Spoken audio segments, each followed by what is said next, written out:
independientes, idénticamente distribuidas, y simplemente para que se ilustre dos cosas. El hecho de que las variables aleatorias nos sirven como una especie de sistema de coordenadas para ubicar, para poder simbolizar de forma apropiada los eventos cuya probabilidad nos interesa calcular.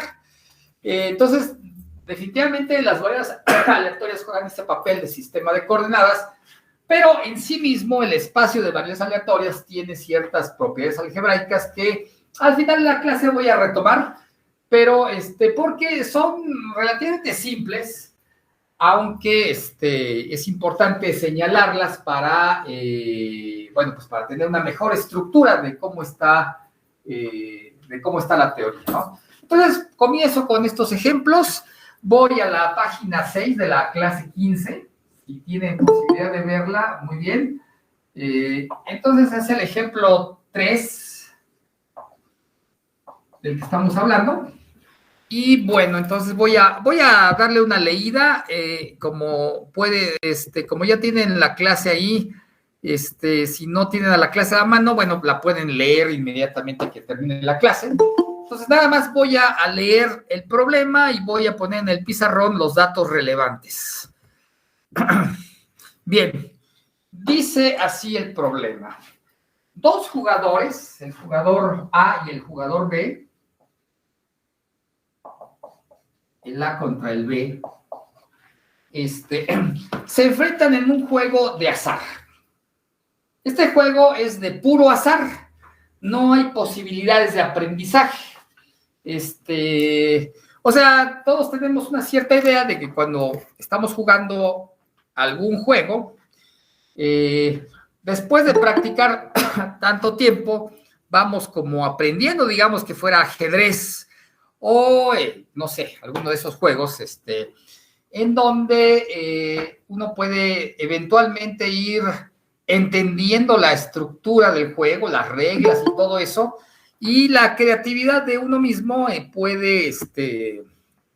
va a ir interviniendo para hacernos mejorar el rendimiento en el juego, de tal manera que uno puede ir inventando estrategias, ¿no? Entonces, el ajedrez es un ejemplo de eso, pero no solamente en el ajedrez, en la vida cotidiana, el aprendizaje mismo de una materia tiene que ver con eso. No se diga la guerra, ¿no? La guerra, pues, es un asunto en donde las estrategias juegan un papel primordial, ¿no?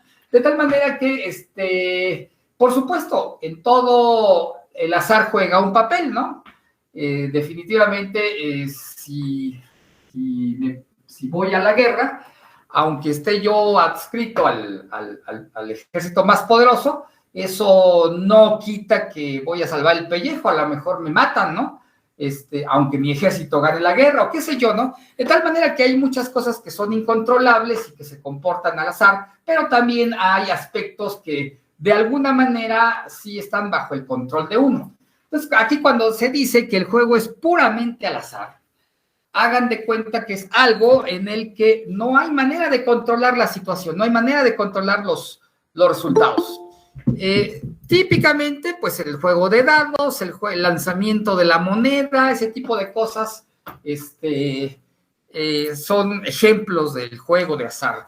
Los juegos de póker y todo ese tipo de cosas, donde el azar es lo único que interviene, bueno, pues entonces eso es un ejemplo. Entonces, tenemos pues dos jugadores en un cierto juego en donde el resultado es puramente azaroso. No hay manera de tener control, no hay manera de aprender el juego, es simplemente azar. Entonces, se enfrentan y además, para hacer interesante el asunto, apuestan.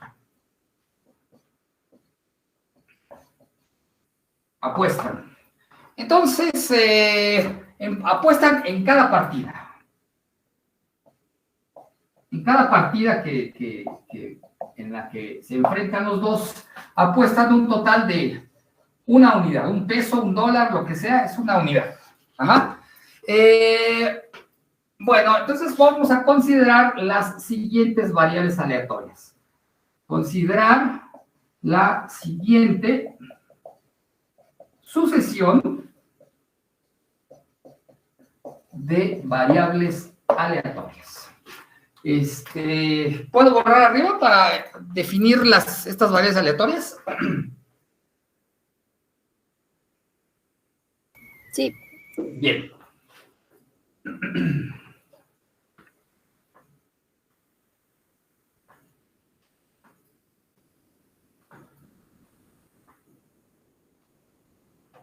Entonces,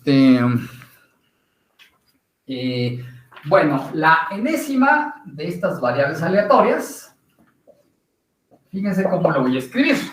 Es 1 si el jugador A gana la enésima partida.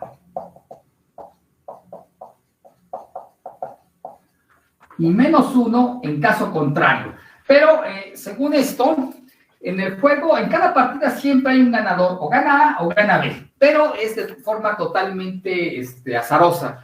De tal manera que decir -1 significa que A pierde la partida, o bien que B gana esa partida. O sea, ganar la partida es exactamente lo opuesto a perderla, porque es el otro el que gana. ¿Ok? Entonces, así que lo que representa en palabras XN es lo que apuesta, digamos, lo que, vamos a ponerlo así, entre comillas, gana el jugador A. Jugador A en la enésima partida. En la enésima partida. ¿Y por qué le pongo entre comillas gana? Porque, bueno, si de veras gana esa partida, le dan un peso, pero si la pierde, él tiene que pagar el peso. Así que una ganancia negativa, pues es una pérdida. Por eso la palabra gana la puse entre comillas, ¿no? Bien, entonces tenemos esa variable aleatoria. Y bueno, fíjense que no he dicho nada sobre probabilidades, ¿no? Pero, hagamos las siguientes observaciones. Bueno, la primera observación. Como no hay posibilidad de aprendizaje, o sea, todo es azar, no hay posibilidad de aprendizaje. O sea, si yo perdí en esta partida, de esa pérdida no puedo aprender nada para mejorar mi rendimiento. Entonces, como no hay posibilidad de aprendizaje, una de las cosas que tiene como consecuencia, ya para decirla desde el punto de vista matemático, entonces la sucesión de variables aleatorias, xn, desde que n vale 1, 2, etcétera, estas son variables aleatorias independientes. Ajá. O sea, lo que haya yo obtenido en una de las partidas no va a alterar la probabilidad de que yo vuelva a ganar o vuelva a perder en las siguientes partidas. Entonces, hay independencia. Y eso, pues básicamente es ese asunto de que no hay posibilidad de aprender. Así que, pues ahí me la sigo jugando totalmente al azar. Eso es una primera cosa. Ahora, no he dicho cómo están las probabilidades. Podríamos dejar la cosa en un juego de volados, ¿no? Porque nada más hay dos resultados posibles, pero evidentemente podríamos pensar en otras cosas, ¿no? Digamos, en un juego de dados, ¿no? Si sale par, gana A, si sale impar, gana B, o cualquier otra situación. La cosa es que, a final de cuentas, lo que nos está importando son los unos y los menos unos, y lo que no he dicho es la probabilidad de ganar que tiene A y en consecuencia la probabilidad de perder. Entonces, justamente es lo que voy a hacer en este momento. Voy a borrar aquí arribita, para poner, pues, esto que se llama la distribución. Entonces, a ver, alguien me está pidiendo entrada. En un momento. Bien. Bueno, muy bien. Entonces, va la distribución, porque eso es justamente de lo que me está haciendo falta hablar. Entonces, la distribución de XN. Bueno, pues ya sabemos, hay dos posibles valores. Hay dos posibles valores y ahora vienen las probabilidades. La probabilidad de que xn tome el valor k. Cuando k vale 1, esta probabilidad simplemente le voy a llamar p, un número arbitrario entre 0 y 1. Así que cuando p es un medio, o sea, tiene la misma probabilidad de ganar o perder. En ese sentido, el juego es justo. Pero no necesariamente voy a suponer que el juego es justo. Si p es mayor que 1, pues como que, digamos, si yo soy el jugador A, pues entonces quiere decir que yo llevo cierta ventaja. Si p fuera menor que un medio, perdón, dije mayor que 1, si fuera mayor que un medio, pues quiere decir que el jugador A lleva cierta ventaja. Si p vale menos que un medio, entonces quiere decir que ese jugador lleva cierta desventaja, pero lo dejo en abstracto, un número entre 0 y 1, y cuando k vale menos 1, la probabilidad de salir debiendo en esa partida, o que me descuenten una unidad de mi dinero, bueno, pues es evidentemente 1 menos p, y esto viene por el hecho de que solamente pasa una de las dos cosas: o gano la enésima, o gano o la pierdo, no hay más. Así que un cierto evento tendrá cierta probabilidad, la de ganar, y la de perder pues tendrá la probabilidad del complemento, como le llamamos a veces la probabilidad complementaria, 1 menos p. Ok, entonces ya fijados estas cosas, ahí está la distribución, y además está el supuesto de que son independientes, dado que no tenemos posibilidad de aprender, de tal manera que nuestra probabilidad de ganar nunca va a cambiar. Ajá. Entonces así que realmente las variables aleatorias son independientes. Acuérdense, la primera I, idénticamente distribuidas son la segunda I y la última B. Entonces, aquí está la distribución y ahí está la hipótesis de independencia, que no es más que una interpretación del hecho de que no se puede aprender nada en este juego. ¿Ok? Bien, entonces, ya que tenemos eso, ahora déjenme hacer una operación algebraica con esta sucesión de variables aleatorias. Entonces, ahí voy a borrar para presentarles esta operación algebraica. ¿Puedo borrar desde donde dice xn hasta terminar?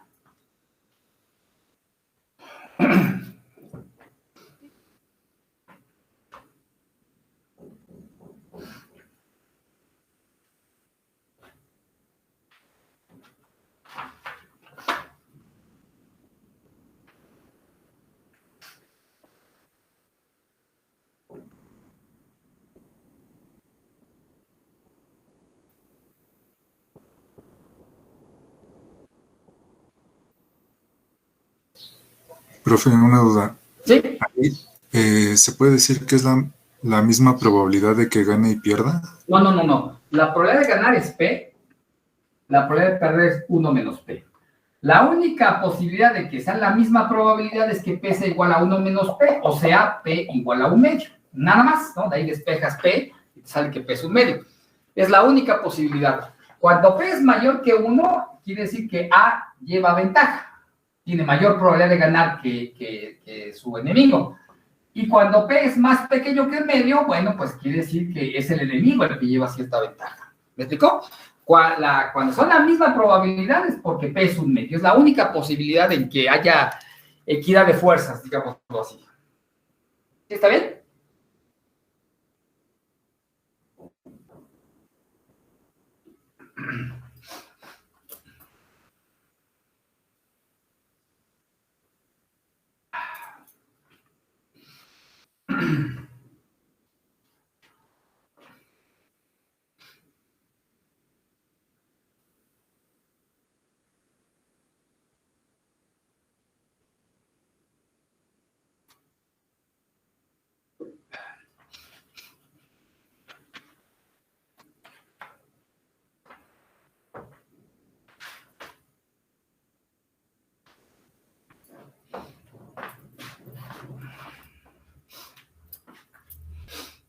Bueno, ustedes me dicen en qué momento puedo borrar. Ya puede borrar. Ya puedo borrar. Entonces, a ver, rápidamente nada más escribo lo que me acaba de preguntar su compañero, porque no sé si se vea bien en esta zona. Y bueno, entonces creo que vale la pena hacer la aclaración para todo el mundo.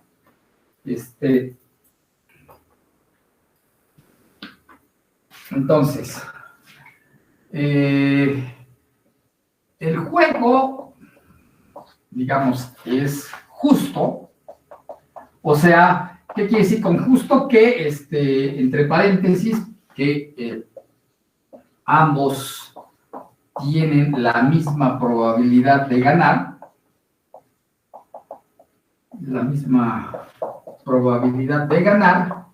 Evidentemente, esto ocurre si solo si P es igual a 1 menos P, lo que obviamente implica que P, sí, solo si P es igual a 1 medio. Ajá. Entonces, es lo que me preguntaba su compañero.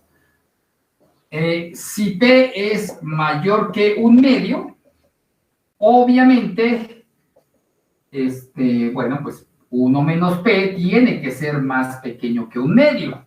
¿Por qué? Porque son números positivos y los dos deben sumar 1, así que uno tiene que ser más grande que 1 medio y bueno, entonces si P es mayor que 1 medio, entonces el juego ya no es justo. El jugador A lleva ventaja, porque P es su probabilidad de ganar.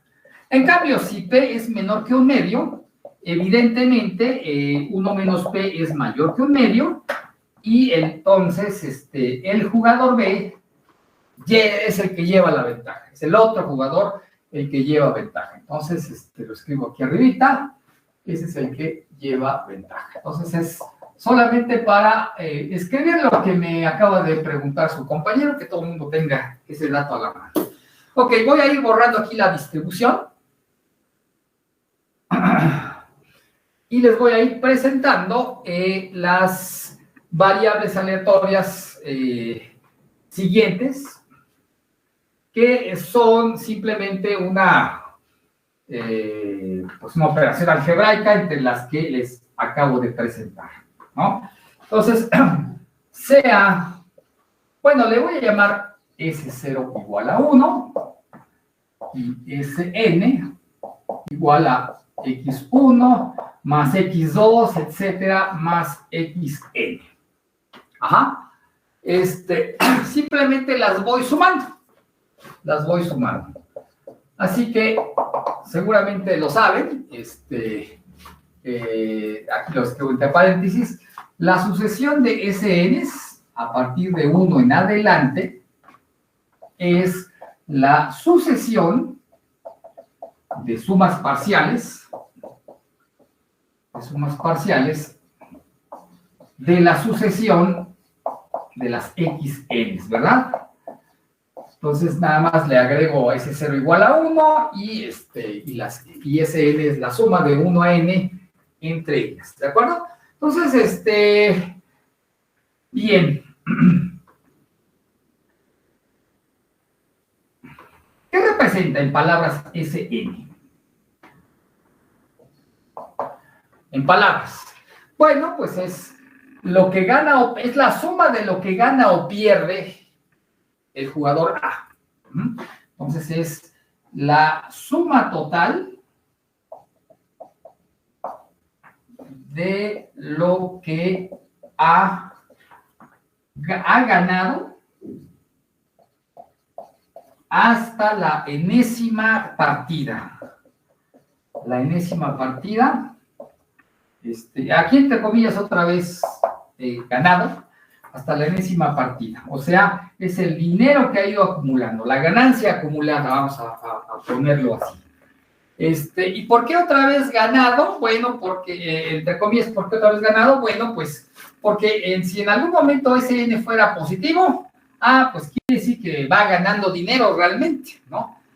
Así que si Sn, este evento Sn es que el jugador va ganando, ¿no? Quiere decir en palabras que A va ganando dinero, porque está acumulando su riqueza, va aumentando, va ganando de a veras, ¿no? Si Sn fuera menor que 0, ¿qué es lo que representaría? Pues lo que representaría es que en verdad lo que está ocurriendo es que el jugador A más bien está perdiendo dinero. Hasta el momento no quiere decir que no se pueda recuperar, pero hasta en ese evento, si de veras ocurre que ese N es negativo, quiere decir que en la enésima partida, nuestro amigo va endeudado.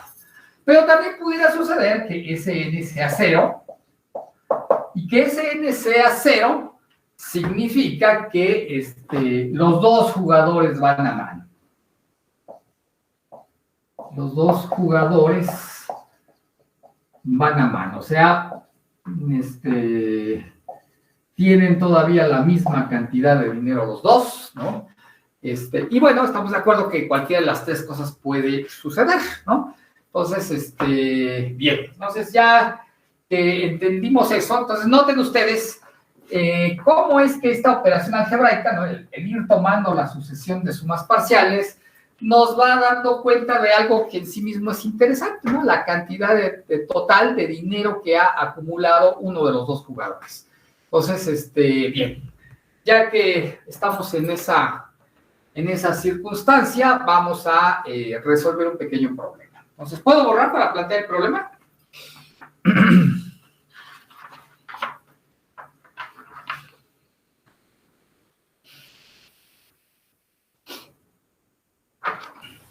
Sí, profesor, está bien. Bien, voy a borrar entonces.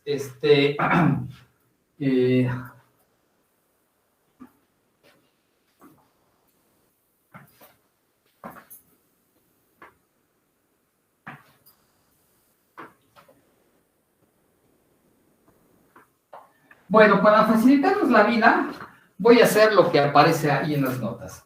Supóngase que han transcurrido 4 partidas. Eso quiere decir, supóngase que n vale 4. Y entonces nuestro problema es calcular la probabilidad de que ese 4 sea positiva, la probabilidad de que ese 4 sea negativa y la probabilidad de que ese 4 sea 0. Ajá. O sea, la probabilidad de que al terminar la cuarta partida nuestro amigo vaya ganando, luego la probabilidad de que vaya perdiendo, por último la probabilidad de que los dos vayan a mano. O sea, han ganado lo mismo porque ese 4 es 0. Entonces, bien, para eso entonces, si ustedes revisan ahí en la clase, les fui preparando en la página 10 un diagrama que se lee de manera vertical, bueno, está escrito de manera vertical por cuestión de espacios en la hoja, pero hay que ponerlo de manera horizontal. Bueno, ¿qué significa ese diagrama? Esencialmente lo que significa es, pues todas las posibles formas en que esta sucesión de 4 partidas puede efectuarse. Pero veamos antes de eso algunas cosas. Por ejemplo, lo peor que le puede pasar a nuestro amigo, ¿qué es lo peor que le puede pasar? Pues lo peor que le puede pasar es perder esas 4 primeras partidas, ¿no? Y eso sería, pierdo en la primera, pierdo en la segunda, pierdo en la tercera, pierdo en la cuarta. Entonces, ¿se dan cuenta cómo es que los símbolos matemáticos y las mismas variables aleatorias me dan el lenguaje simbólico apropiado para expresar el evento? Entonces, aquí es perder las 4 partidas y sin duda que eso es lo peor que le puede pasar a nuestro amigo. ¿De acuerdo? ¿Qué es lo mejor? Pues lo mejor es que gane todas. Y ahí sería todas 1. Gano la primera, gano la segunda, gano la tercera, gano la cuarta. ¿Ok? Bien, así que a final de cuentas, lo peor, otra vez vuelvo a lo peor, ¿en qué se traduce? Bueno, pues se traduce en que, ya lo dije, x1 menos 1, todo igual a menos 1. Si yo no quiero expresar todo esto en términos de la cantidad total de capital acumulado, o sea, en términos de S4, pues eso diría que S4 vale menos 4, ¿no? Simplemente sumo, entonces dan menos 4. Lo peor, digo, lo mejor, ¿cómo quedaría? El mejor escenario sería siempre ganar. X1 igual a 1, X2 igual a 1, bueno, no sé por qué estoy repitiendo esto. X4 igual a 1, pero es en términos de la S, ¿qué querría decir? Pues querría decir que S4 vale 4. Ajá. Porque acuérdense que va incrementándose o decrementándose de uno en uno el capital de las dos personas, ¿no? Entonces, este evento, obviamente escrito en términos de S4, es S4 igual a 4. Así que el mínimo valor posible de S4 es menos 4, el máximo valor posible de S4 es 4, ¿ok?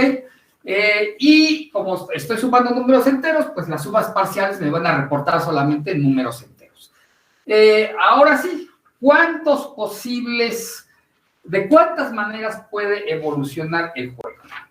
Y eso es justamente de lo que habla el diagrama. Todas las posibles formas en que el juego ha de evolucionar es todas las formas posibles en que puedo acomodar unos y menos unos en estas 4 posiciones. ¿De acuerdo? Entonces ahí ya se vuelve un asunto combinatorio. ¿Cuántas posibles historias tiene este juego? Bueno, pues la primera posición tiene 2 posibles resultados, la segunda 2 posibles resultados, la tercera 2 posibles resultados, la cuarta posición, o sea, la cuarta partida tiene 2 posibles resultados. El total de resultados, pues sería 2 por 2 por 2 por 2, 2 a la 4. Entonces, en resumen, hay 2 a la 4, o sea, 16 posibles formas en que el juego se puede desarrollar. 16 posibles formas en que el juego se desarrolla. El juego se desarrolla. Ese es desarrolla con doble S. Bueno, se desarrolla.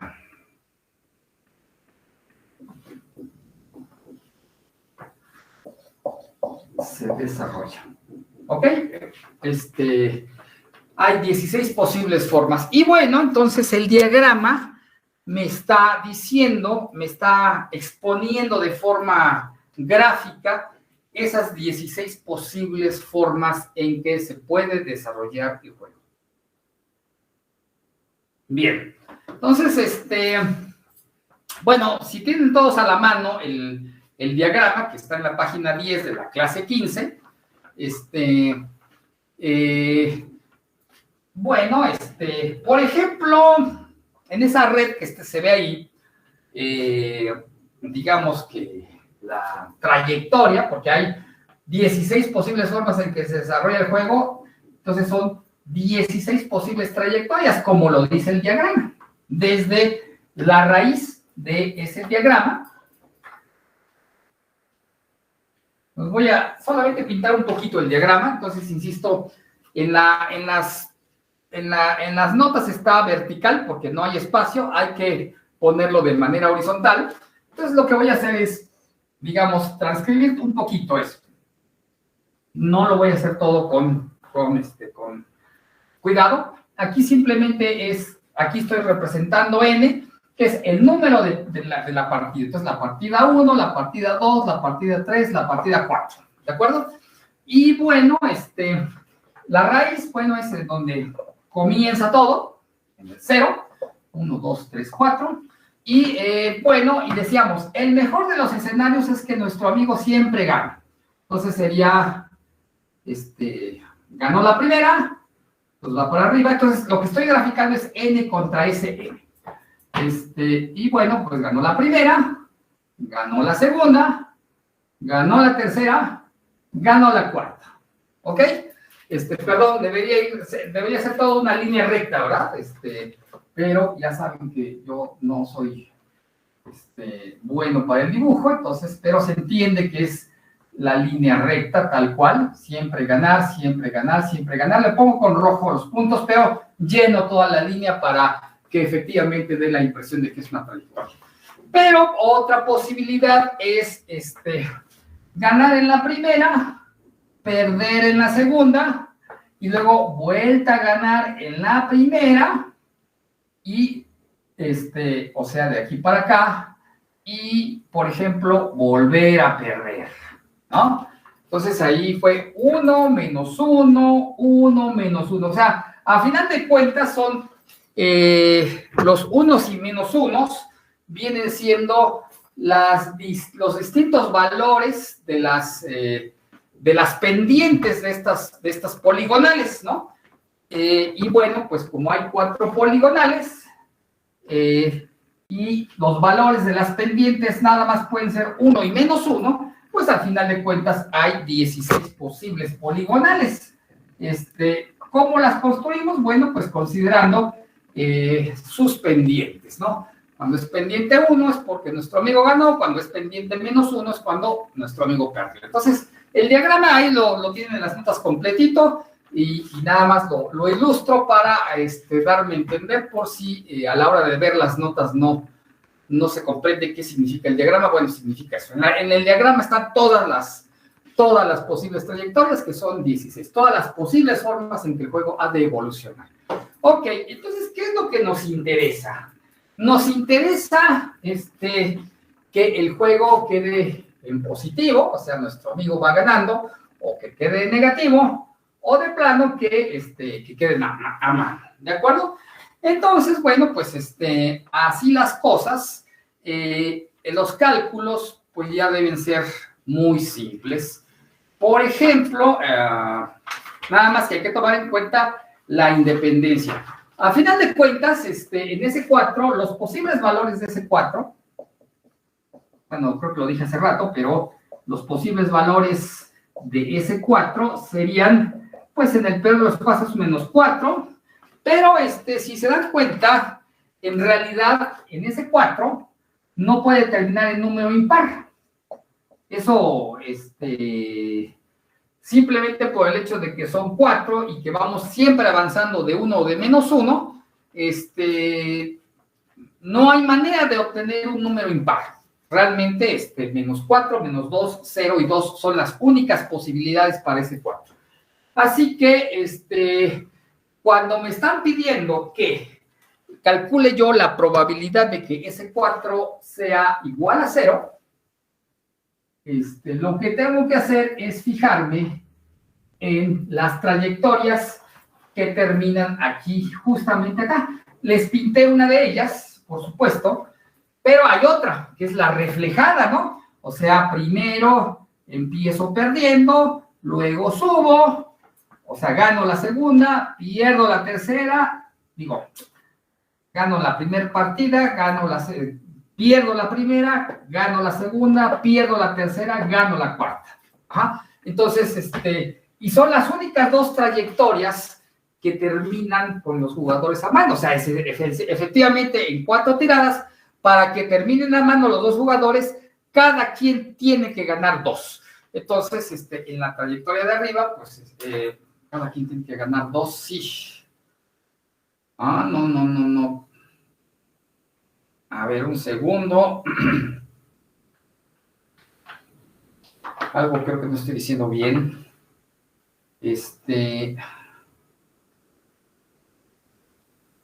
Ok.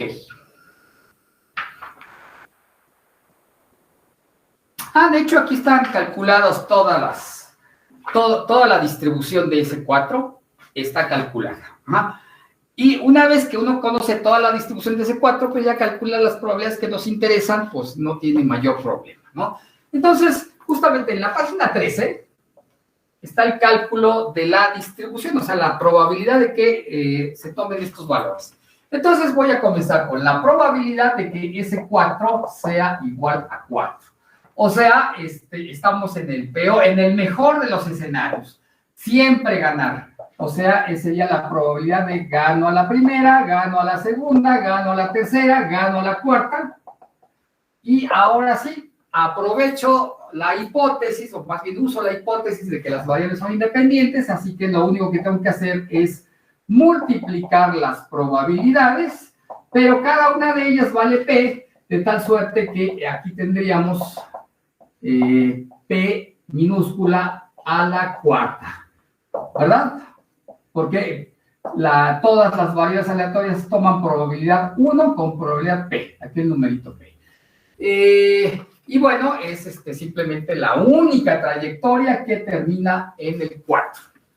Si yo lo que quiero es la probabilidad de que ese 4 sea igual a 2, entonces tengo que fijarme en todas las trayectorias que terminen aquí en el 2. Ajá. Y para que eso suceda, ¿qué debe estar pasando? Bueno, pues debe estar pasando de que nuestro amigo gana 3 veces y pierde exactamente una vez. ¿Sí? Es la única forma, o sea, 3 unos y un menos 1. Es la única forma en que se obtenga el 2. ¿De acuerdo? Entonces, aquí viene el tema. ¿Cuántas trayectorias hay que tienen 3 unos y un menos 1? ¿Verdad? La forma de hacerlo, entonces, aquí sí hay más de una trayectoria con esa cualidad.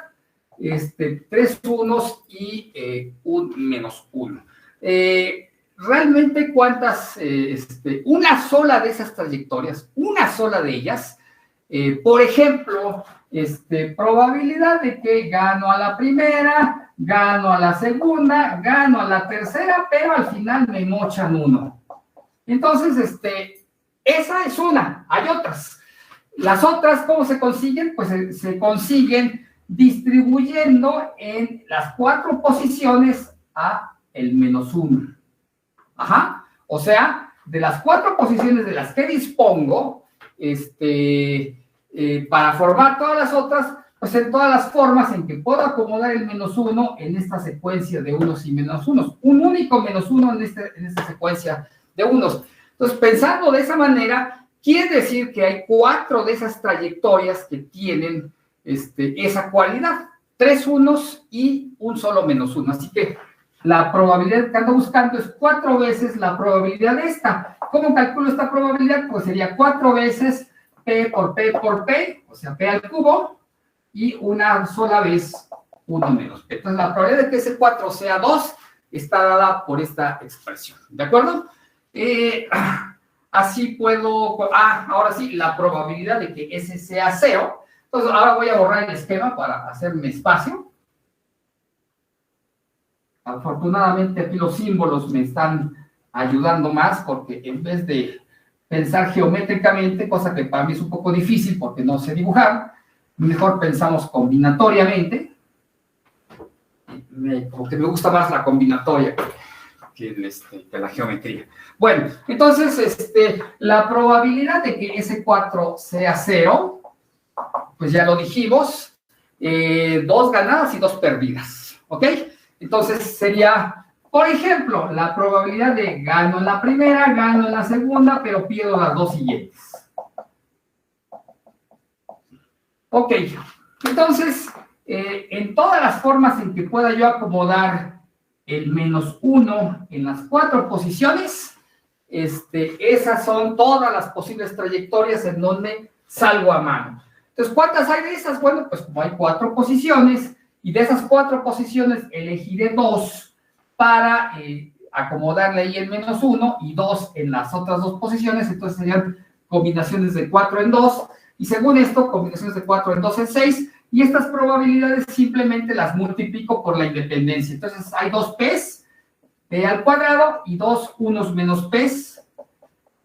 Ajá, P cuadrada es porque es la probabilidad de que x1 sea igual a 1 y x2 sea igual a 1. Y el 1 menos P al cuadrado es porque x3 igual a menos 1 y x4 igual a menos 1.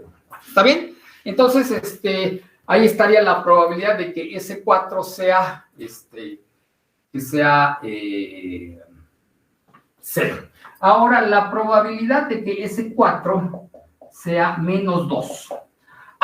Eso significa que solamente gano en una y pierdo en las otras 3, ¿verdad? gané en una y luego me quitan 3, pues entonces salgo debiendo 2. Así que sería, bueno, en primer lugar, una de esas trayectorias sería gano en la primera y luego ya empiezo a perder. Ajá. Pero entonces quiere decir que todas las trayectorias que me interesan son todas aquellas en donde hay un único 1 y en las otras 3 posiciones hay un -1. ¿Cuántas hay de ellas? Pues combinaciones de 4 en 1 que vuelve a ser el 4 que está aquí. ¿De acuerdo? Y ahora nada más multiplico para usar la independencia. Entonces, una sola P, que es una sola vez en que gano, y 3 veces 1 menos P, que son las 3 veces que pierdo. ¿De acuerdo? Entonces, ahí estaría la probabilidad de que ese 4 sea -2. Y por último, aquí en este espacio chiquito voy a escribir la probabilidad de que me vaya lo peor posible. O sea, la probabilidad de perder a la primera, perder a la segunda, perder a la tercera, perder a la cuarta. Ajá. Por la independencia nada más es multiplicar las probabilidades, pero es la probabilidad de siempre perder, entonces es 1 menos P elevado a la cuarta potencia. ¿De acuerdo? Entonces ahí están las probabilidades de cada uno de los posibles valores. Nada más hagamos la verificación final de aquella condición necesaria, aunque no suficiente, para verificar que hicimos correctamente las cosas. Entonces, ¿cuál es esa condición necesaria pero no suficiente? Que las sumas de estas probabilidades den 1. Entonces, nada más las verifico rápidamente. Voy a borrar. Necesito todo verlo a la mano. Bueno, déjenme hacer la tabla. Y ya, una vez con la tabla, ya puedo hacer la suma sin tener que andar adivinando otra vez. Entonces, voy a borrar desde donde dice probabilidad de S4 igual a 0 hasta abajo para poner la tablita. Y la tablita me va a ayudar a hacer la suma. Entonces, Disculpe, profesor. Sí. No entendí muy bien por qué es 4 veces la probabilidad de todos. Ajá. Otra vez. S4 igual a -2. Quiere decir que salgo debiendo 2. Ajá. Pero como me van dando o me van descontando de 1 en 1, entonces que a la cuarta esté yo con una deuda de 2 es porque gané una sola y perdí las otras 3. Por ejemplo, acá, ¿no? Si gano la primera, pero entonces pierdo las otras 3 y con eso mi deuda es 1 menos 1, 0 menos 1, 1 menos 1, menos 2. ¿De acuerdo? Pero no es la única forma en que puedo salir debiendo 2, porque podría ser que la única que yo gane sea la segunda y todas las demás las pierda. O la única que gane es la tercera y todas las demás las pierda. O la única que gane sea la cuarta y todas las demás las pierda. Ajá. En todas esas situaciones, de todas maneras, ese 4 va a valer -2. O sea, hay 4 trayectorias que me llevan a una deuda de 2. ¿De acuerdo? Sí, profesor, gracias. Ok, muy bien. Entonces, espero que también esté claro por qué ese 4 igual a -4. Es siempre perder. Aquí, pues, no es una sola trayectoria, son 4. Por eso, o sea, estoy usando la aditividad de la probabilidad para poner estos coeficientes. Ok, entonces déjenme hacer la tabla para ayudarme yo mismo, porque si no, va a ser esto un desastre.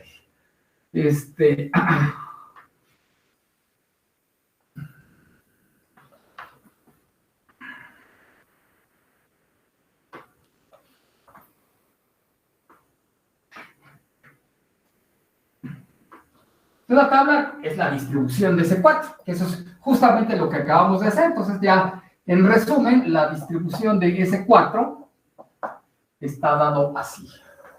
Los valores que eran -4, -2, 0, 2 y 4. Y ahora las probabilidades. La probabilidad de que ese 4 tome el valor K, aquí es K. -4, -2, 0. Entonces, a ver, la probabilidad de siempre ganar es P a la cuarta. La probabilidad de siempre perder es 1 menos P a la cuarta. ¿De acuerdo?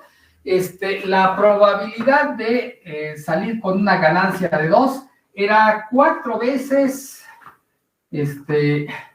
4 veces P cúbica por 1 menos P. O sea, 3 ganadas y una perdida. Ajá. La probabilidad de salir con una deuda de 2 es 4 veces P por 1 menos P al cubo. Una sola ganada y 3 perdidas. Y la probabilidad de salir a mano era, si mal no recuerdo, 6 veces P cuadrada por 1 menos P cuadrada. Ajá. 2 ganadas y 2 perdidas. Pero hay 6 maneras de terminar a mano. Ajá. Entonces, así era, ¿verdad? La situación.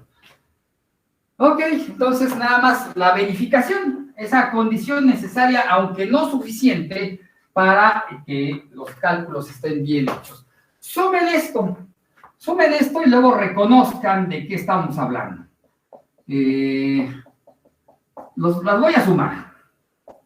Las escribo explícitamente para reconocerlas con rapidez. Es más, en vez de poner 1, voy a poner combinaciones de 4 en 0, eso da 1. Eso es 1. En vez de poner el 4 solito, le voy a poner combinaciones de 4 en 1. Acuérdense cómo salió ese 4. En una única posición quiero un menos 1 y en las demás quiero un 1. Entonces, tengo que elegir una única posición para escribir ahí el menos 1, así que ahí serían combinaciones de 4 en 1. El 6, pues es elegir 2 posiciones para el 1 y 2 posiciones para el menos 1. Entonces, de las 4 posiciones, requiero 2 para poner el menos 1. Y me faltó aquí P a la cuarta. Y aquí 4 otra vez. De las 4 posiciones, quiero 3 para acomodarle el menos 1. Y en la última posición, pues todas las quiero en menos 1. Hay una única forma de elegir a las 4 para ponerle ahí el menos 1.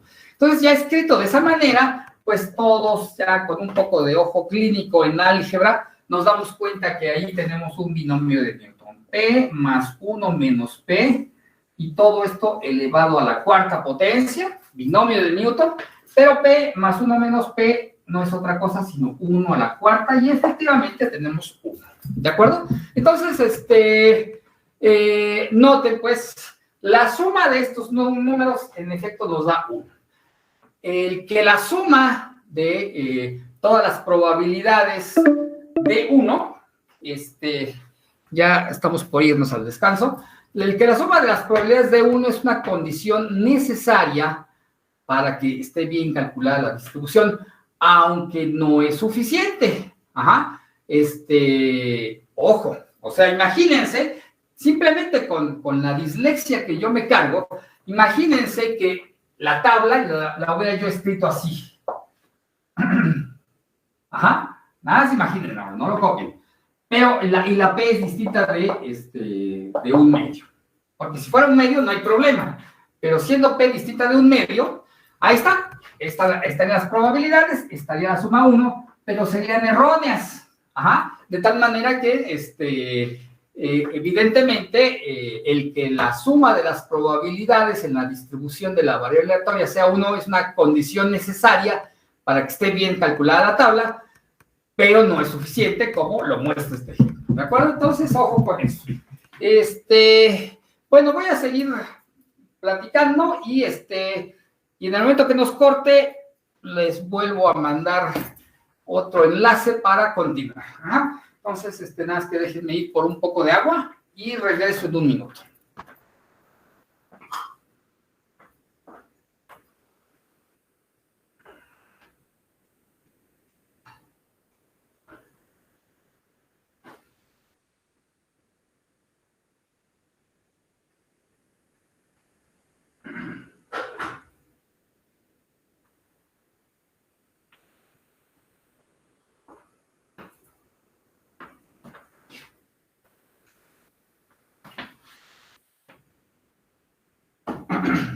Ok. Entonces, puedo borrar para pasar a el siguiente ejemplo. El siguiente ejemplo nos va a ocupar la siguiente mitad de la clase.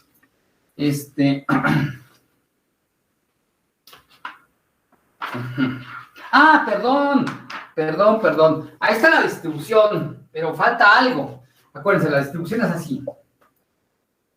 Ajá, ahí está. Ya está verificada que la condición necesaria para que esté bien calculada la distribución. Y ahora, acuérdense cuál era el objetivo.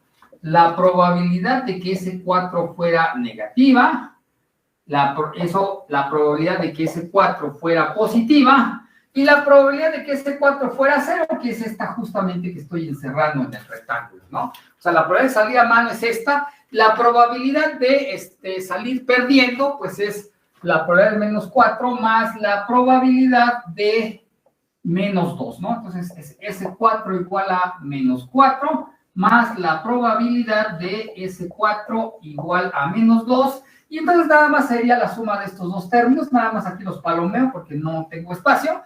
Y la probabilidad de salir a mano, pues sería la probabilidad de que me den 2, de ganar 2, más la probabilidad de ganar 4, que sería la suma de estos dos que estoy tachando. ¿De acuerdo?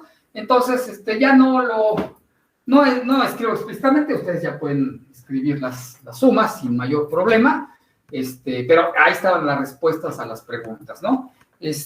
Así que ahora sí podemos ir pasando al siguiente ejemplo. Ese ejemplo está en la página 15 de la clase 15. Sí, la clase 15. Puedo borrar para enunciar por lo menos el siguiente ejemplo y ya después del descansito continuamos con el ejemplo. Entonces, ¿puedo borrar?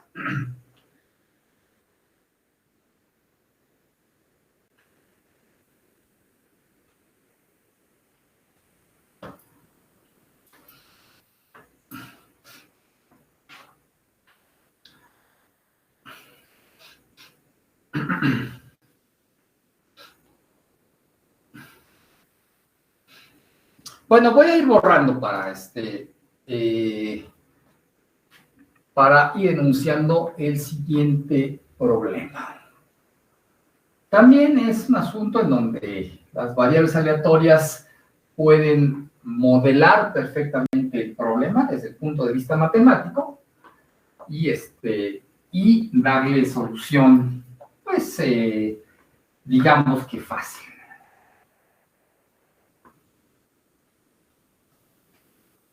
Entonces, tengo el ejemplo número no sé qué. Según esto, es el ejemplo 4 de la página 15. Ejemplo 4, página 15, clase 15. Y bueno, entonces pues es otro ejemplo. Lo voy leyendo y solamente escribo lo importante. Dice: un avión tiene 4 motores, 2 en cada ala. Para que el avión vuele sin problemas, es necesario que ocurran 2 cosas. Inciso A, al menos 2 motores funcionen y simultáneamente, inciso B, al menos un motor en cada ala funcione. Entonces, bueno, déjenme aquí hacer un ridículo avioncito.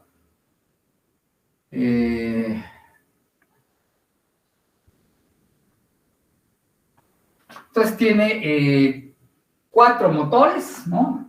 2 en el ala izquierda, otros 2 en el ala derecha. Y bueno, digamos que le voy a llamar motor 1, motor 2, motor 3, motor 4. ¿De acuerdo? Y bueno, ¿qué es lo que nos está pidiendo?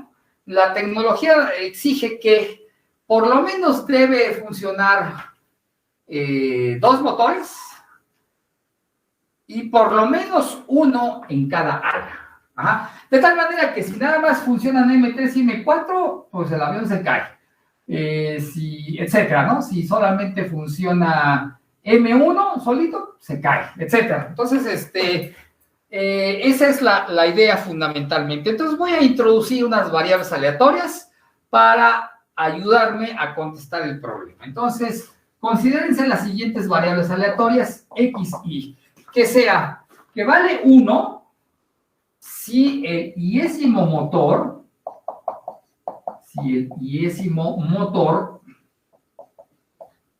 funciona,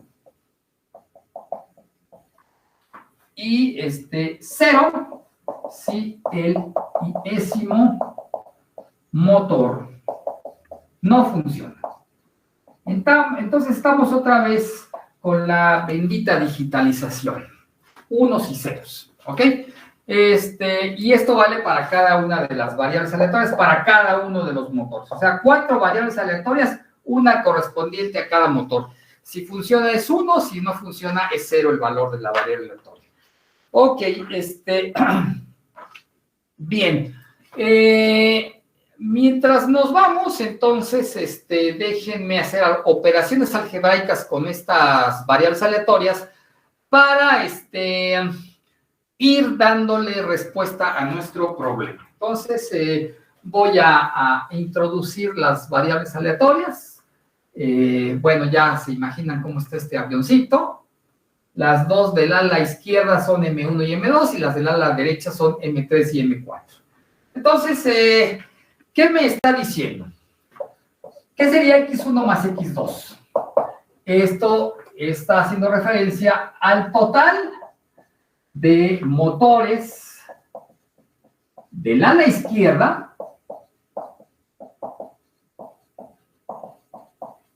que funcionan. Y X3 más X4 sería el total de motores del ala derecha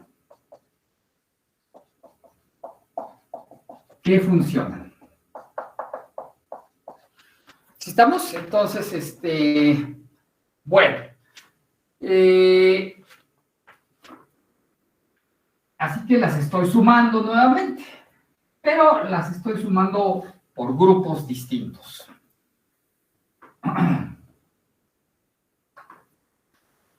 Entonces, si le llamo al evento el avión no tiene problemas de vuelo,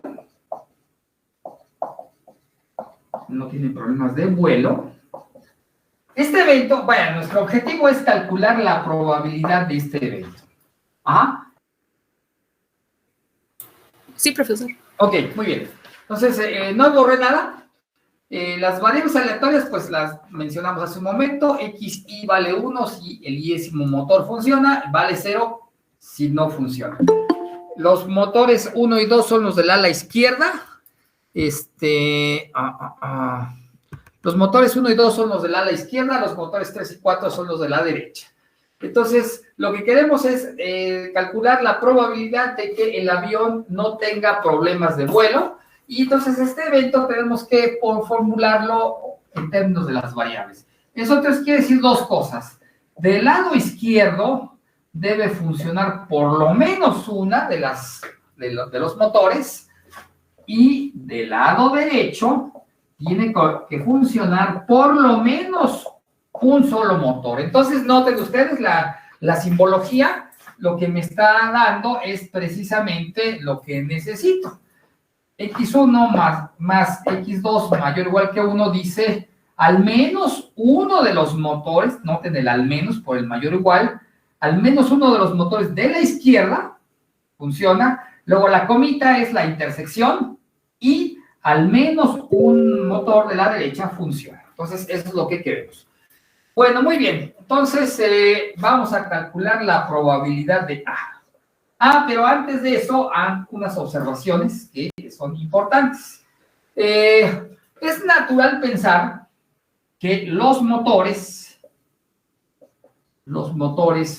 no interactúan. Eso es un punto importante, que no interactúan. La consecuencia de que no, ¿qué quiere decir eso de que no interactúen? Pues fundamentalmente que no intercambian información, ¿no? O sea, si uno funciona o deja de funcionar, eso no altera la probabilidad de que otro funcione o no, o deje de funcionar, ¿no? No es como, no sé, en un coche, ¿no? El volante y las llantas, pues son dos mecanismos, pero están conectados, ¿no? Entonces, las llantas delanteras, sobre todo las llantas delanteras, pues responden a las órdenes del volante. Entonces, ahí sí, de ninguna manera puedo pensar que hay independencia entre lo que hace el volante y lo que hacen las llantas delanteras.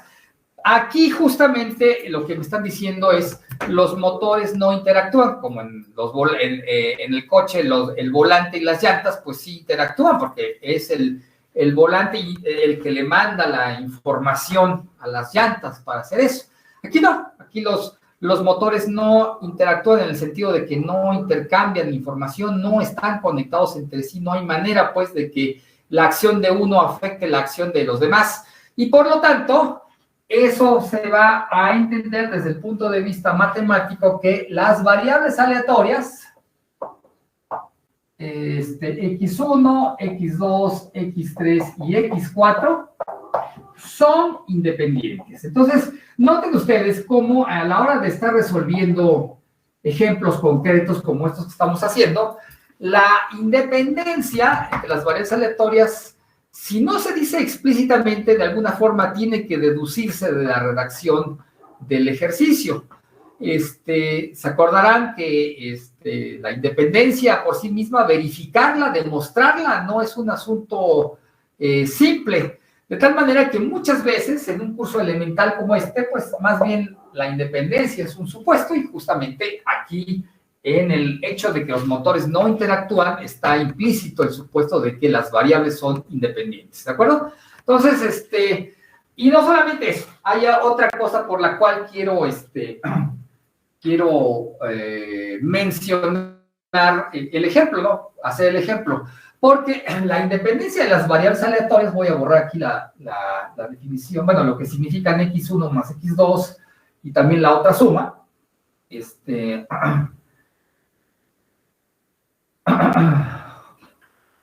Bueno, entonces un hecho que es muy notable de los eventos independientes, de las variables aleatorias independientes, es el siguiente. Este teorema es un teorema matemáticamente demostrable, perfectamente demostrable, con toda la abstracción del mundo, pero se los quiero presentar nada más así, para poderlo usar, tal cual. La prueba de este teorema, la prueba rigurosa de este teorema, sí va más allá de los alcances de un curso elemental de probabilidad. Es un teorema en donde el rigor matemático rebasa pues los conocimientos de un alumno que por primera vez toma un curso de probabilidad. Así que simplemente lo vamos a admitir y lo vamos a usar justamente para resolver este problema. Entonces es un pequeño teorema que dice lo siguiente.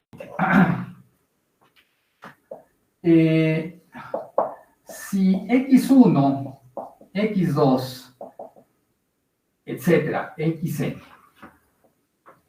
digamos, dejémoslo en n, pero podría, como en nuestro caso son 4, ¿no? Pero incluso podría haber una infinidad, ¿no? Es un teorema de un grado de abstracción muy, muy fuerte, muy general. Entonces, pero pensemos que son, estas son variables aleatorias independientes, nada más independientes, no le pido más que sean independientes. Y bueno, sean, por ejemplo,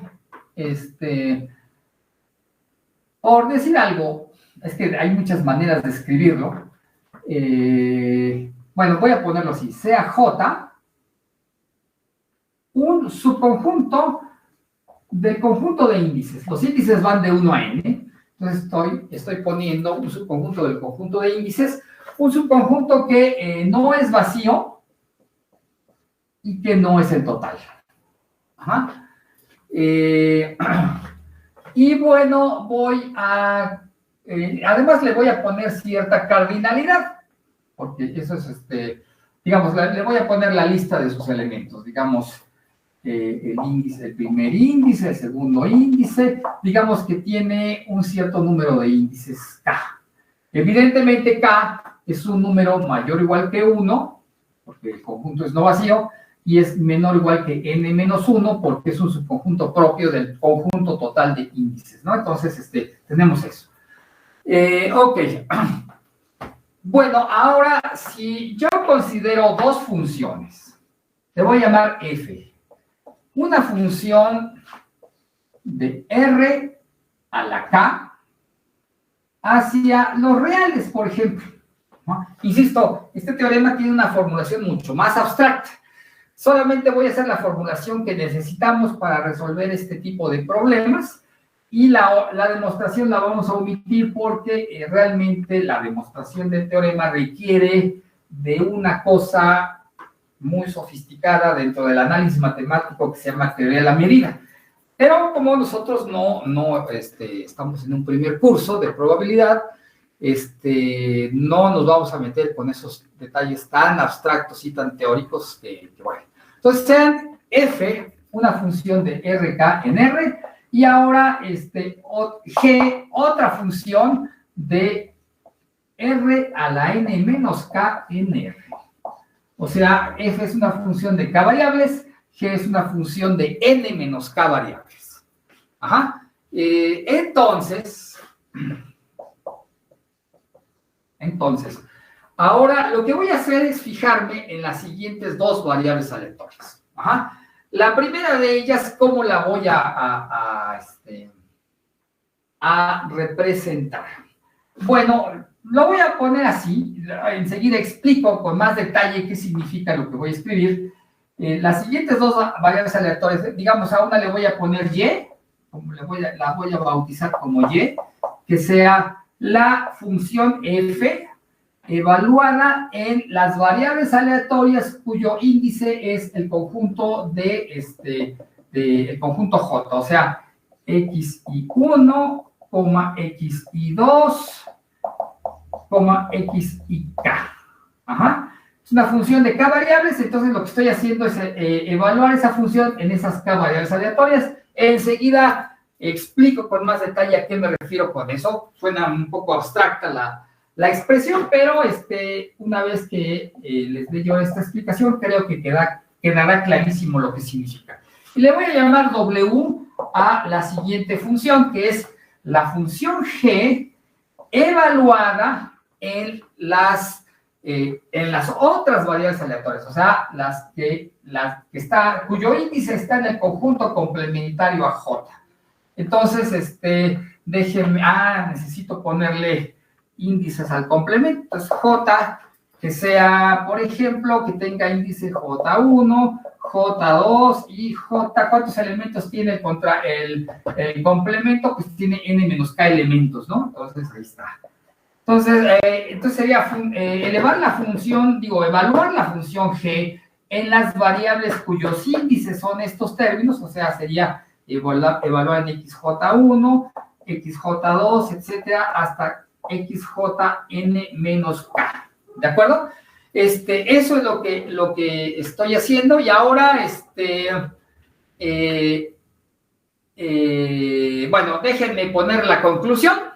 Total, no voy a hacer la demostración del teorema, porque sí es un teorema con un alto grado de dificultad, digámoslo así, pero sí, después de enunciar la conclusión, voy a explicar el significado de estas variables aleatorias, cómo es que realmente hay que pensarlas. Bueno, entonces, ahí viene la conclusión del teorema. Entonces, Y y W son independientes. Eso es lo que me está diciendo. Y y W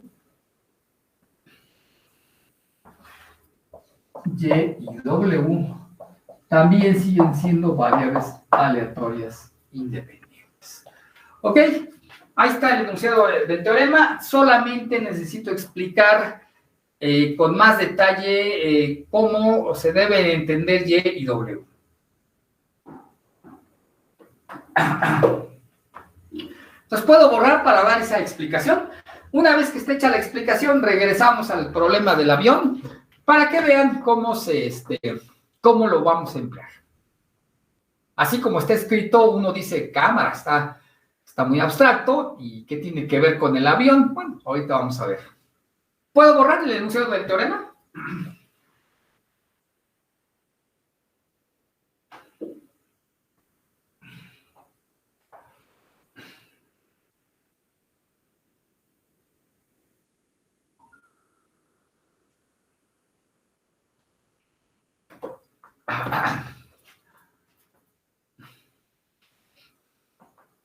Digamos, una de las desventajas que tiene el curso de probabilidad, el primer curso de probabilidad a nivel licenciatura, es que no se puede entrar en todos los detalles matemáticos porque eso rebasa casi cualquier cosa que el alumno ha estudiado a nivel licenciatura, ¿no? Por ejemplo, en el posgrado en matemáticas, ahí sí hay cursos de probabilidad en donde se hace uso de toda la maquinaria matemática que el alumno se supone que ya ha aprendido, incluida la teoría de la medida. Pero en este nivel, lamentablemente, no se puede poner todo así, porque pues ustedes todavía no han tomado ciertos cursos que le dan fundamento rigurosamente matemático a la teoría, ¿no?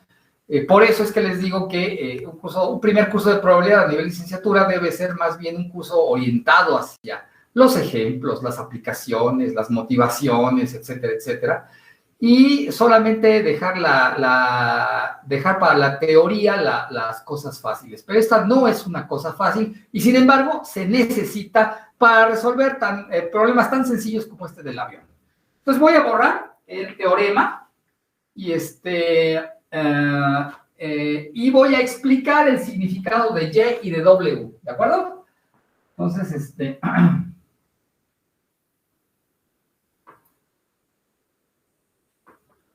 bueno,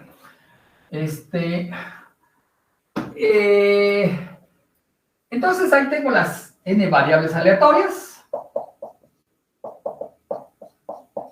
Ajá. Entonces todas ellas, cada una por separado, como variable aleatoria que está definida de omega hacia 2 reales.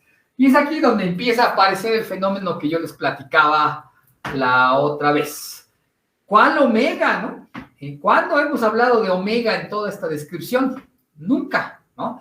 Se entiende que hay involucrado un espacio de probabilidad al que no nos referimos explícitamente, pero en algún espacio deben estar definidas las variables aleatorias, y entonces cada una de ellas por separado es una función de omega en R, con la cualidad aquella que ustedes conocen de ser variable aleatoria, pero ahora las voy a pensar en un paquetito. Ajá. ¿Cómo es eso de un paquetito? Bueno, en un vector. Entonces simplemente ahora le pongo los paréntesis de vector. Y pensada como vector, debe ser una función cuyo dominio es omega y va hacia, aquí hay n variables, entonces vamos hacia Rn, ¿sí? Y la regla de correspondencia va a ser x1, x2, etcétera, xn, evaluado en un elemento arbitrario de omega, pues tiene que darme un vector. Ese vector es el vector en Rn, cuyas coordenadas son x1 en omega, x2 de omega, etcétera, etcétera, xn de omega. Ajá, esto es lo que se conoce como un vector aleatorio. Un vector aleatorio, bueno, pues es sencillamente una función de omega en Rn. Así que, así estamos, ¿ok? Bueno, entonces ya se puede ir imaginando de qué se trata al hacer estas evaluaciones. Voy a borrar. Por ejemplo, Y. Y era F evaluada en aquellas XIs.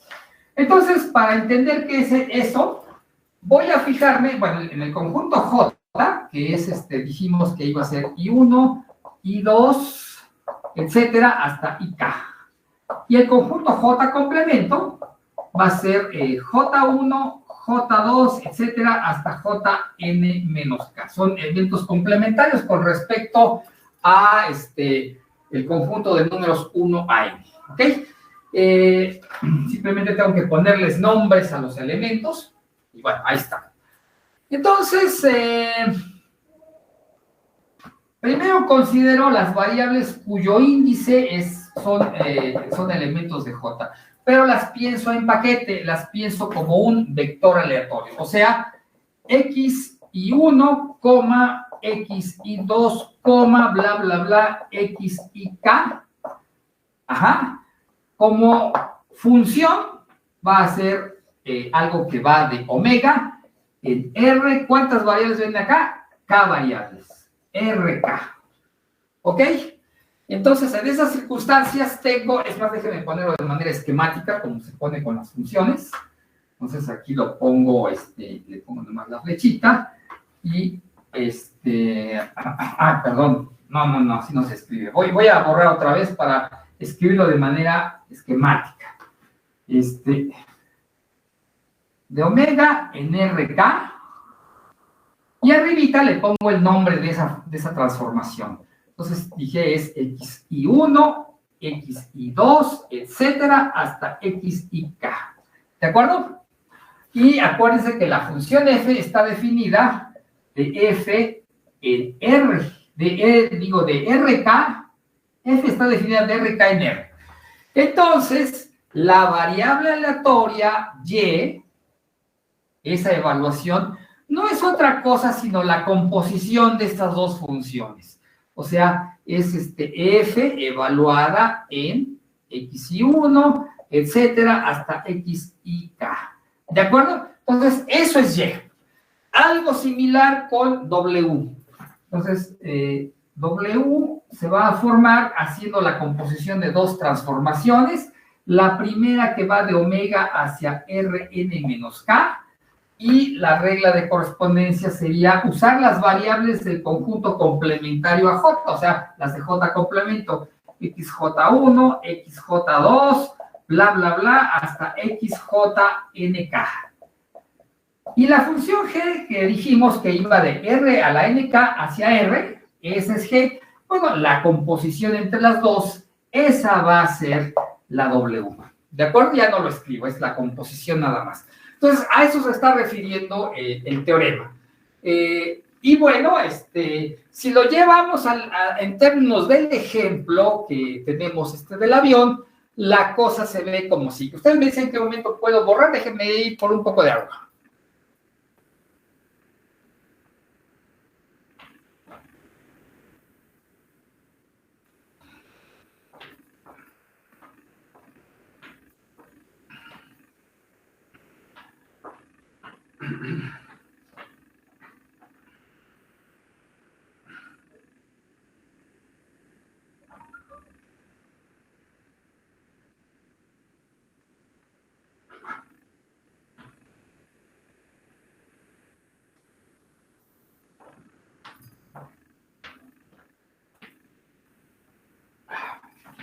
Profesor, hay compañeros que quieren ¿Quieren entrar. entrar? Ah, caray.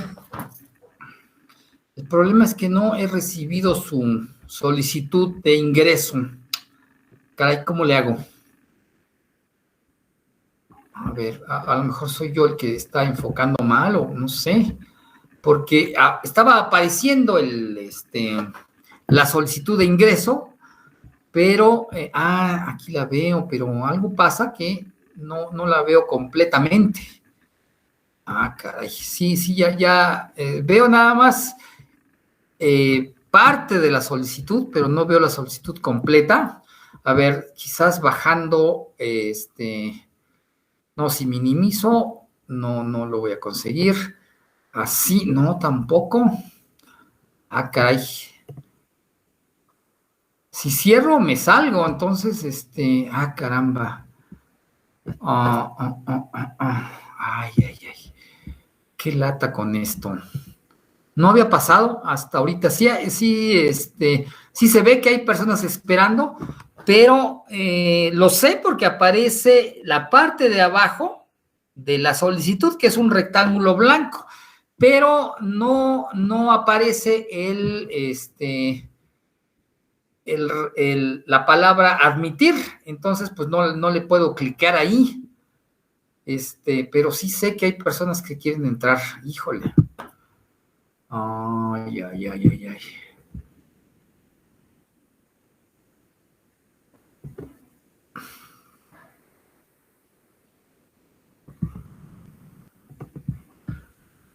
Oh, qué caray. Y por más que muevo la pantalla, no se deja ver esta parte. Ah, qué lío.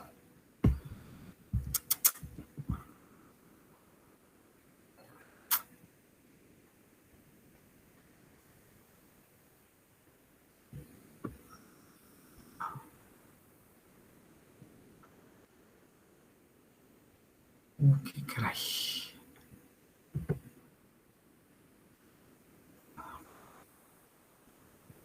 No.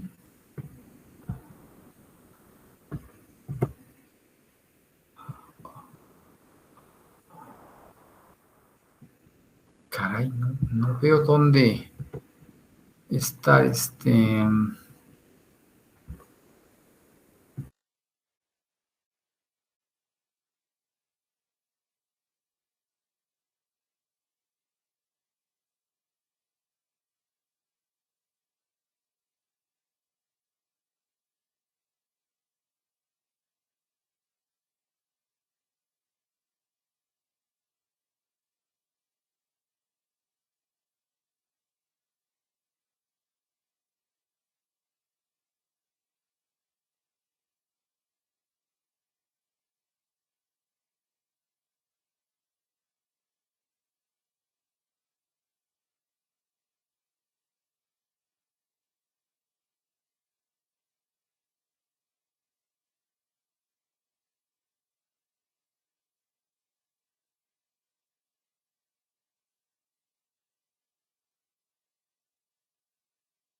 Profesor, está desactivado su micrófono.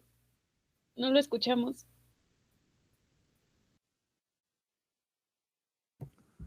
Sí, ya. Bueno, perdón. Otra vez, nada más estaba reexplicando lo que pasó, ¿no?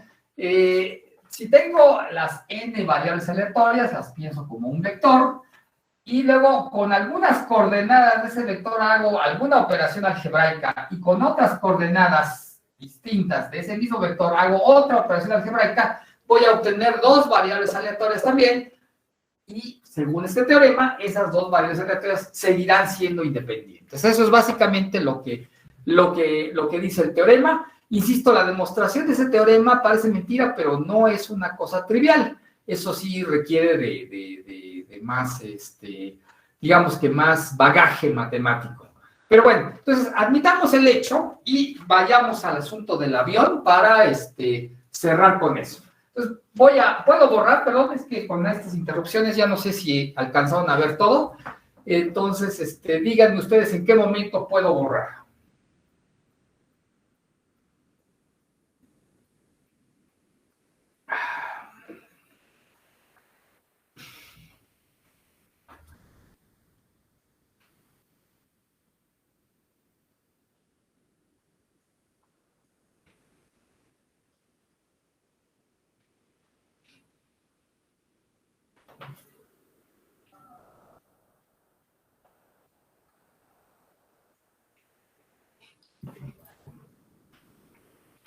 Bueno, voy a ir borrando. Para regresar al ejemplo del avión.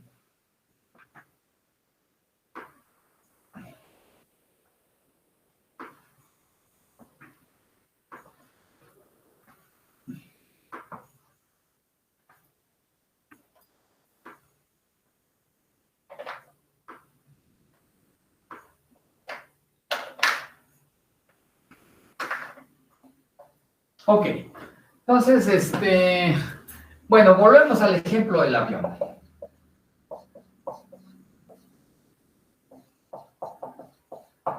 Entonces, había 4 variables aleatorias, x1, x2, x3, x4,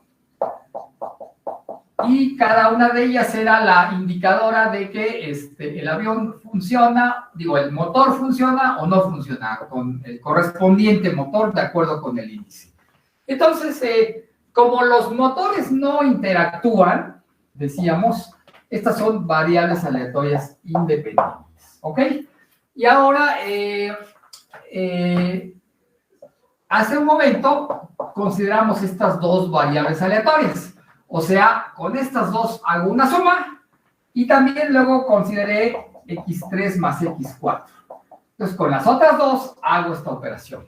Entonces, según el teorema, estas 2 variables aleatorias son independientes.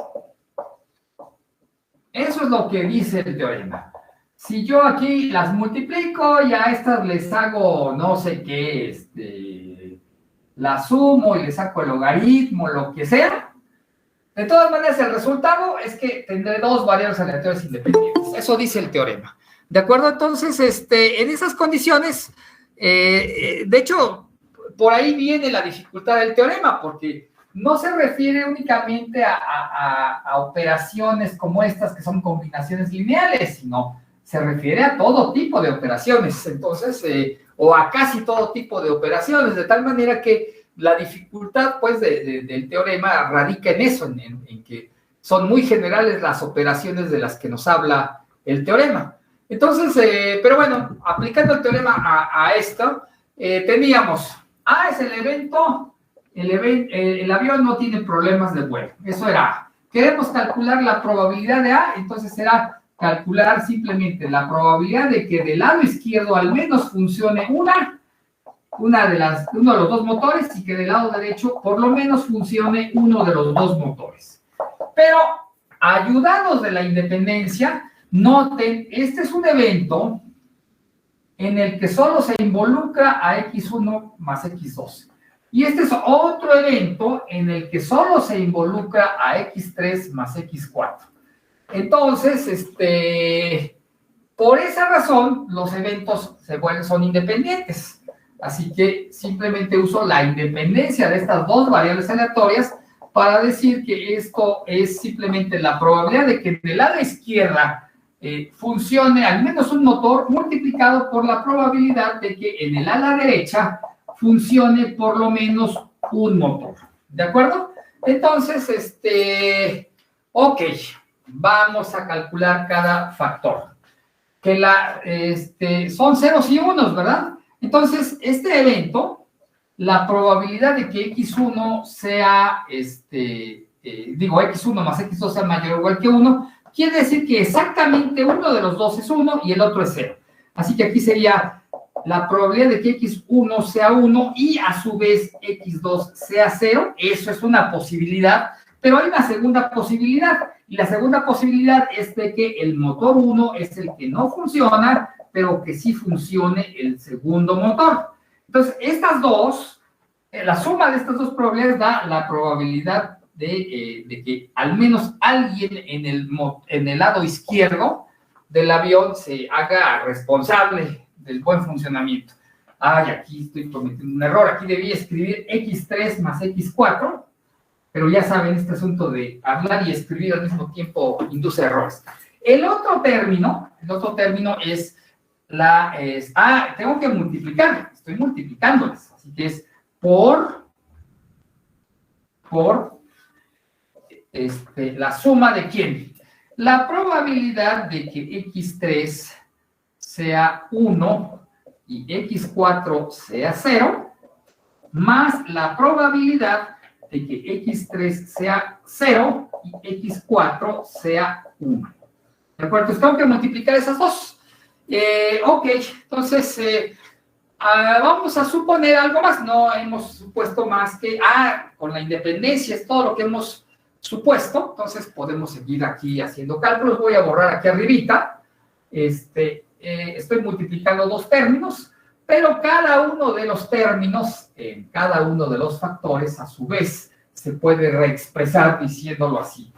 En el primer factor de aquí abajito tengo dos sumandos. El primero de esos sumandos se puede poner como x1 igual a 1 por probabilidad de que x2 sea 0. Eso es otra vez por la independencia entre los motores.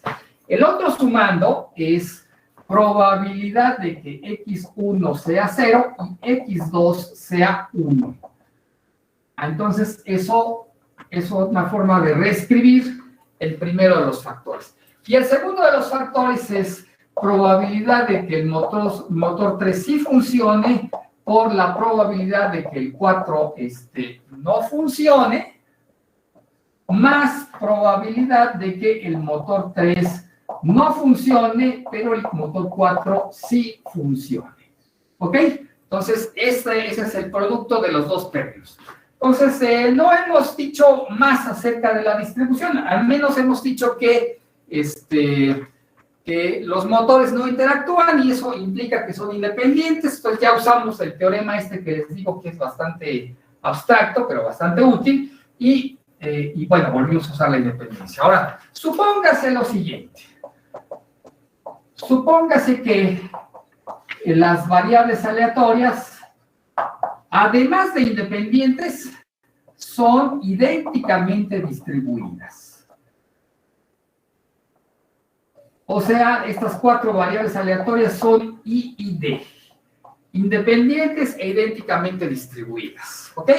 Entonces, que sean idénticamente distribuidas es que todas tienen la misma probabilidad de tomar el valor 1 y, en consecuencia, todas tienen la misma probabilidad de obtener el valor 0. O sea, los motores tienen la misma probabilidad de fallar o de no fallar. Eso es lo que significaría idénticamente distribuidas. Entonces, a nivel de la interpretación de motores sería, los motores tienen la misma probabilidad de fallar. A final de cuentas, eso es lo que significaría que fueran idénticamente distribuidas. Entonces, independencias porque no interactúan, no están conectados entre sí, y la de idénticamente distribuidas se traduce en el hecho de que todos los motores tienen la misma probabilidad de fallar. La misma probabilidad de fallar. ¿Ok? Eso es lo que está diciendo. Bueno, entonces vamos a ponerle números. Bueno, probabilidad de xy igual a 1, vamos a declararlo como un cierto número p, y la probabilidad de que xy sea igual a 0, pues tiene que ser 1 menos p, porque son las únicas dos opciones.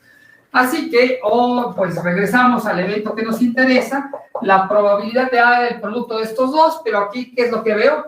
P cuadrada, así que es 2 veces P cuadrada, y multiplicado otra vez P cuadrada más P cuadrada, otra vez 2 veces P cuadrada, y esto da 4 veces P. Ay, no es cierto, perdón. Ay, ¿qué estoy diciendo? Aquí dice P por 1 menos P. P por 1 menos P. Ajá. Y aquí vuelve a decir 1 menos P por P, así que es 2 veces esto.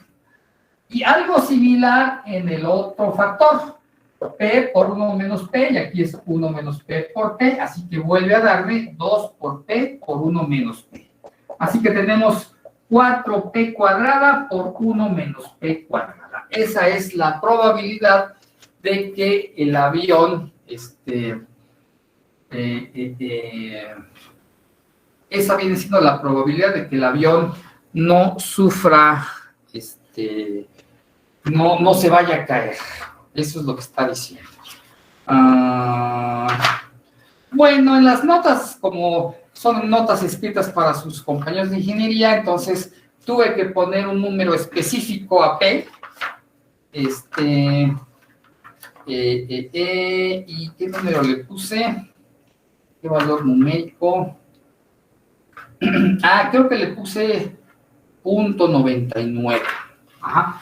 O sea, la probabilidad de que cualquiera de los motores sí funcione es .999, pero eso ya fue el ejemplo numérico concreto para ilustrar eso. O sea, esto es que la probabilidad de que cualquiera de los motores sí funcione, o sea, digamos, sobre todo en aviación, donde las medidas de seguridad son muy fuertes, bueno, pues es natural que sea tan alta esa probabilidad. Así que en esas condiciones, P, hagan esta cuentita y lo que les va a dar ya es que, ay no, la dejé indicada. Bueno, entonces ya, ahí queda la cosa. Bien.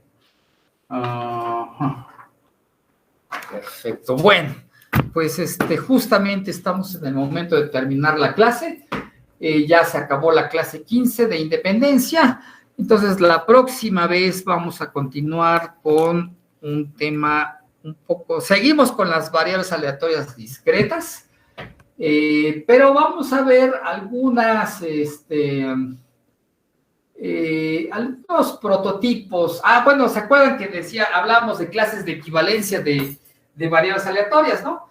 Dos variables aleatorias las declaramos equivalentes en el sentido amplio si son idénticamente distribuidas, precisamente, si tienen la misma distribución. Entonces, lo que nos interesa es el estudio de la clase de equivalencia en sí, o sea, de la distribución, y no tanto de la regla de correspondencia. De hecho, lo acabamos de ver aquí con el ejemplo del avión. ¿Cuál omega? ¿Cuál F? ¿Cuál P?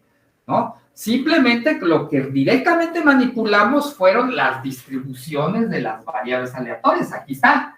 Entonces, eso que acabamos de ver en el ejemplo del avión es una constante en la teoría de la probabilidad. Lo que importa es la distribución, o sea, lo que importa es la clase de equivalencia de todas las variables aleatorias que tienen exactamente esa distribución. Entonces, la próxima vez, pues vamos a introducir algunas distribuciones importantes, o sea, algunas clases de equivalencia que tienen un interés muy fuerte dentro de la teoría y fuera de la teoría en las aplicaciones. Entonces, a eso nos vamos a dedicar la próxima vez. No sé si haya más preguntas. Su examen no he terminado de revisarlo, pero espero no fallar ahora sí en el transcurso de esta semana para tenerlo listo. Entonces, nos vemos hoy es miércoles, ¿verdad? Nos veríamos el viernes a las 12. ¿Está bien? Sí, nos vemos. Nos vemos entonces. Que estén bien.